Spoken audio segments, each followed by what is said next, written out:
हरिओम मित्रों, आज एक वास्तुशास्त्र के बारे में एक छोटी सी कहानी है, वो देखते हैं। एक व्यक्ति ने व्यापार में बहुत उन्नति की, बहुत विकास किया और लंदन में ज़मीन खरीदकर उस पर आलीशान घर बनाया। उस भूमि पर पहले से ही एक खूबसूरत स्विमिंग पूल और पीछे की ओर एक 100 साल पुराना लीची का पेड़ था। उन्होंने वह जमीन उस लीची के पेड़ के कारण ही खरीदी थी। कुछ सालों बाद उस घर का रिनोवेशन करने का समय आया तो उसके मित्रों ने सलाह दी कि उन्हें किसी वास्तुशास्त्र विशेषज्ञ की सलाह लेनी चाहिए। यद्यपि उसे ऐसी बातों पर विश्वास नहीं था, फिर भी मित्रों का मन रखने के लिए उन्होंने बात मान ली और हांगकांग से एक प्रसिद्ध वास्तुशास्त्रज्ञ को बुलवा लिया। उन्हें एयरपोर्ट से लिया। दोनों ने शहर में खाना खाया और उसके बाद वो उन्हें अपनी कार में लेकर अपने घर की ओर चल दिए।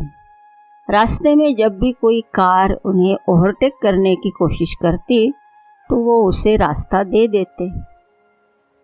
तब उस वास्तुशास्त्रज्ञ ने हंसते हुए कहा, आप बहुत सेफ ड्राइविंग करते हो।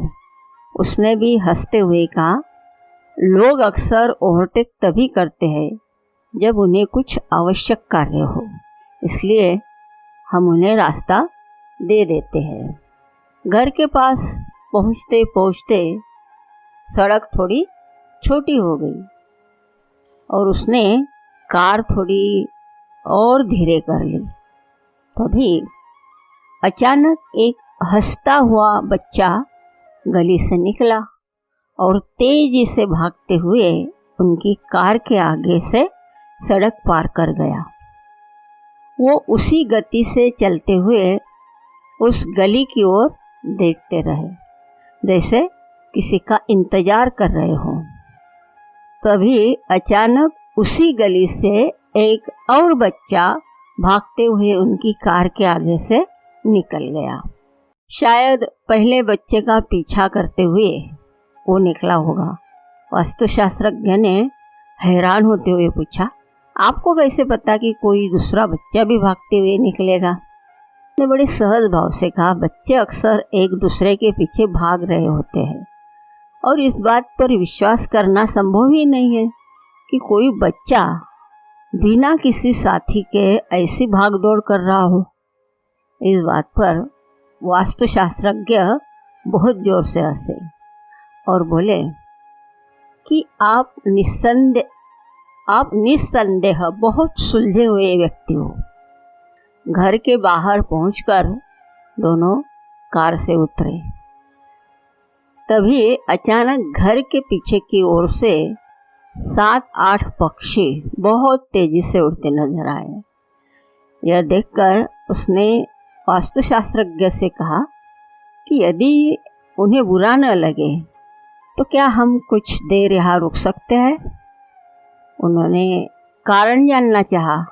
उसने कहा, शायद कुछ बच्चे लीचियाँ चुरा रहे होंगे और हमारे अचानक पहुंचने से डर के मारे बच्चों में भागदौड़ न मच जाए। इसी पेड़ से गिरकर किसी बच्चे को चोट भी लग सकती है। वास्तुशास्त्रज्ञ कुछ देर चुप रहे, फिर शांत आवाज में बोले, मित्र, इस घर को किसी वास्तुशास्त्र जांच और उपायों की आवश्यकता नहीं है। उसने बड़ी हैरानी से पूछा, ऐसा क्यों?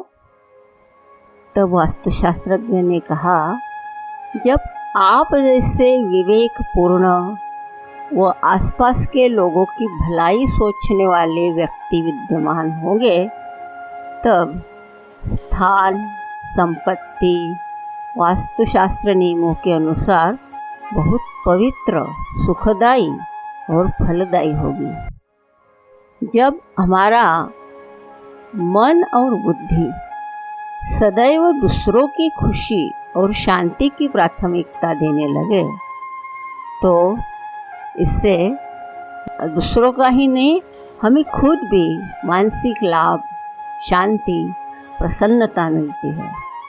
जब कोई व्यक्ति सदा स्वयं से पहले दूसरों का भला सोचने लगे तो अनजाने में ही उसके अंदर एक साधुत्व प्राप्त होता है, जिसका कारण दूसरों का भला ही करना होता है। इसलिए हम कोशिश करते हैं हम में भी ऐसे कुछ गुण विकसित हो जाए, तो यही हमारे लिए भी असली वास्तुशास्त्र है। हरि ओम।